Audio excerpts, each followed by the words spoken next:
The Murie Ranch Historic District, also known as the Sds Ranch and Stella Woodbury summer home, is an inholding in Grand Teton National Park near Moose, Wyoming. The district is chiefly significant for its association with the conservationists Olaus Murie, his wife Margaret Murie, and scientist Adolph Murie and his wife Louise.Olaus and Adolph Murie were influential in the establishment of an ecological approach to wildlife management, while Mardy Murie was influential because of her huge conservation victories, such as passing the Alaska National Interest Lands Conservation Act of 1980 and being awarded with the highest civilian honor, the Presidential Medal of Freedom, for her lifetime works in conservation. Olaus Murie was president of the Wilderness Society, and was an advocate for the preservation of wild lands in America. The Murie residence, home of Olaus and Mardy, and itself listed on the National Register of Historic Places in 1990, adjoins the former Sds Ranch.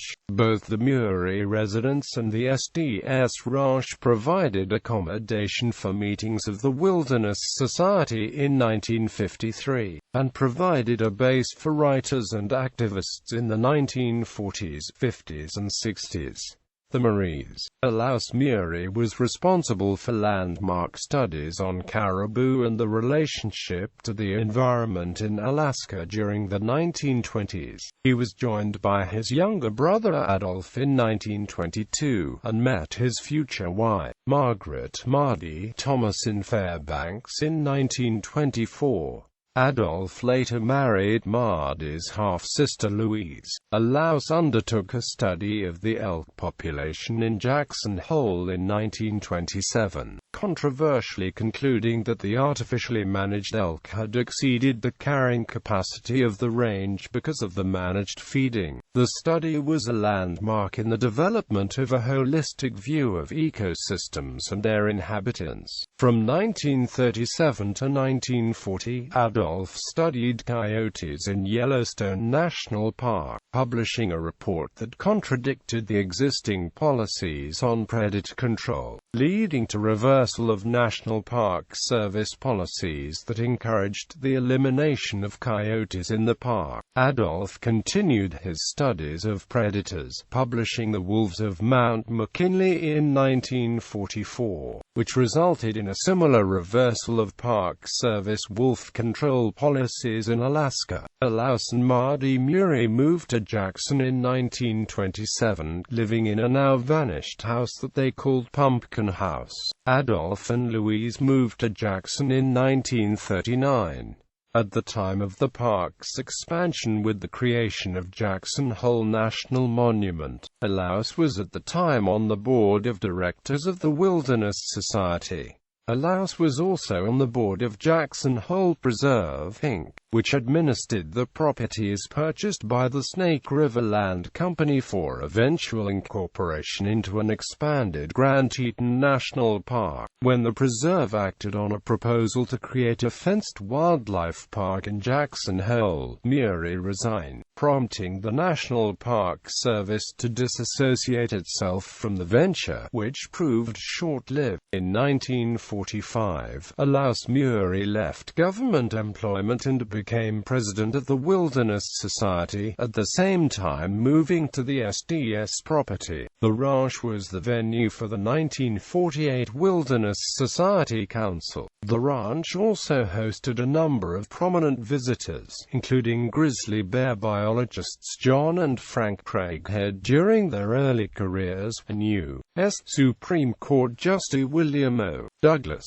Olaus's publications written at the ranch include The Elk of North America and A Field Guide to Animal Tracks. Adolph wrote The Grizzlies of North America, The Wolves of Mount McKinley, and A Naturalist in Alaska. Mardy Murie wrote Two in the Far North, and with her husband Olaus wrote Wapiti Wilderness, Essays on Jackson Hole and Life at the Ranch. The Wilderness Act was passed a year after Olaus Murie's death, which preserved 10 million acres of land in Alaska and today has preserved 100 million acres of land in Alaska, as well as impacting other parts of the United States. After the death of Olaus in 1963, Mardy Murie joined the Society's governing council and continued Olaus's work. Still living at the ranch, Mardy decided to honor her husband by working to preserve the nature which they both loved. In 1980, 16 years after her husband Olaus died at 73 years old, Mardy Murie helped pass the Alaska National High Interest Lands Conservation Act, which saved 100 million acres in Alaska. Mardy was a very passionate woman who was also very emotional. This helped her unite everybody that she talked to as she tried to conserve nature. She had the ability and the humility to reach across generations, careers, power levels and positions. Mardy lived to be 101 years old and in the course of her life was recognized by 4 presidents. John Denver wrote a song about her entitled "A Song for All Lovers" about Mardy Murie and Olaus Murie waltzing in the Arctic wilderness. Sds Ranch. The Sds was established by Buster and Frances Estes near Menez Ferry in 1921 as a dude ranch. Buster was a local, while Frances first came to Jackson Hole from Philadelphia to visit the BC Dude Ranch in 1914. Mears and Esther's fell in love, marrying over the objections of Mears' family. In 1922 the Esters heard from holiday men that 76 acres were available just down the river from Menez Ferry on the west side of the river. The Esters built a cabin and moved in January 1923. The Dude Ranch started small, with a single guest cabin and 1 tent. By 1927 the SDS featured a log cabin, 2 frame cabins, a barn, a garage, and the 5-room main house.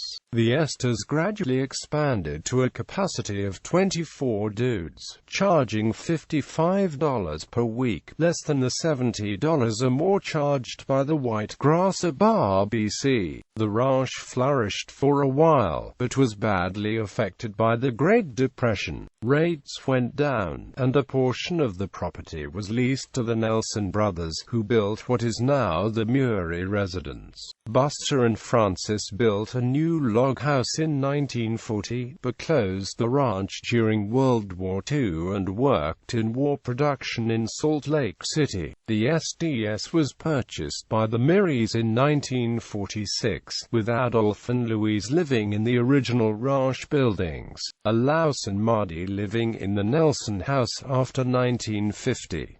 The sale to the Muries was contingent on the Muries never operating the place as a dude ranch. Murie Ranch. The Murie property amounted to 77 acres next to the village of Moose. Olaus immediately removed the property's fences. The Nelson house was purchased in 1950 and occupied by Olaus and Mardy. The Muries partially dammed an offshoot of the Snake to use as a swimming hole, the work completed by beavers. Olaus wrote about the ranch and its wildlife in his book Jackson Hole with a Naturalist.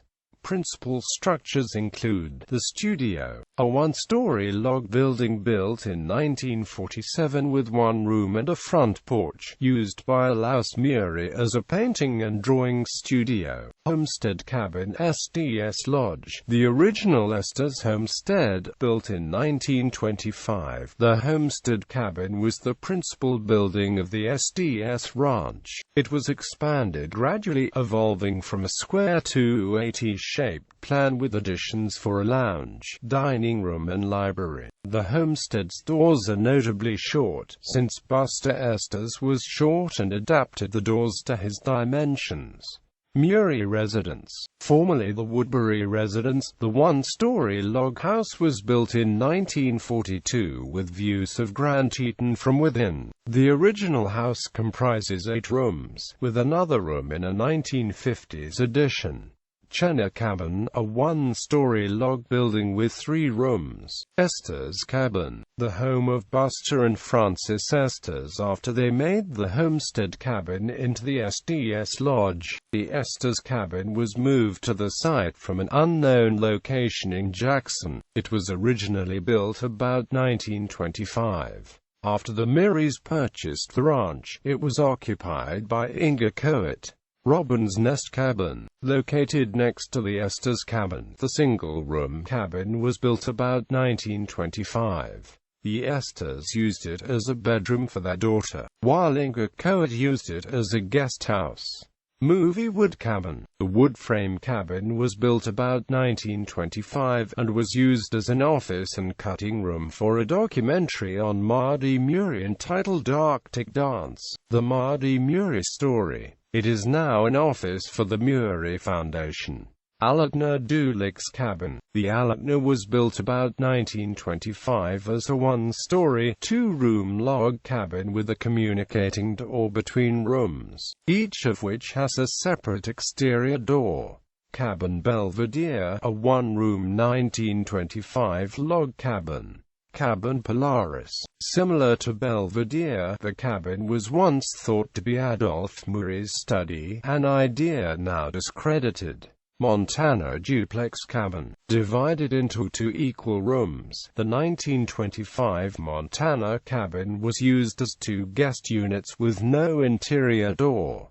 Wild Lone Cabin. Located at a distance from the main complex, the Wild Lone Cabin was built about 1925 as a 1-room log cabin. Most of the cabins have an associated outhouse. The complex also includes a number of garages, sheds and utility buildings. A barn and storage shed were removed from the site and taken elsewhere in the 1970s. The properties were declared a National Historic Landmark in 2006.